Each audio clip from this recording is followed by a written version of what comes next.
সৌদিতে ঈদুল আজহা আজ, কোরবানি এবং তাওয়াফে শেষ হবে হজের আনুষ্ঠানিকতা।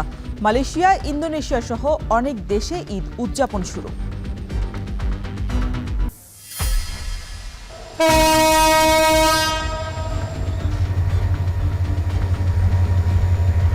ঈদ যাত্রার শেষ দিনেও রেল এবং সড়ক পথে ব্যাপক যাত্রী চাপ। ট্রাকে চেপে ফিরছেন অনেকে। সদরঘাট লঞ্চ টার্মিনালেও ঘরমুখো মানুষের ভিড়। টাঙ্গাইল যমুনা সেতু মহাসড়কে ২৭ কিলোমিটার যানজট। শেষ সময়ে জমজমাট কোরবানির পশুর হাট। বেড়েছে বেচাকেনা। বড় গরুর দাম কমলেও চড়া মাঝারি আকারের কাদাপানিতেই অনেক হাটে ভোগান্তি।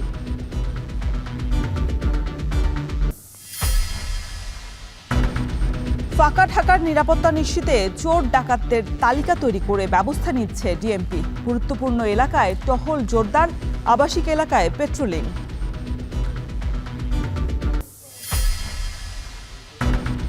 ঈদের দিনই কোরবানির বর্জ্য সরাতে প্রস্তুত ২ সিটি। দুপুর ১২টায় শুরু হবে অভিযান। বাড়ানো হয়েছে পরিচ্ছন্নতা কর্মী এবং যানবাহনও।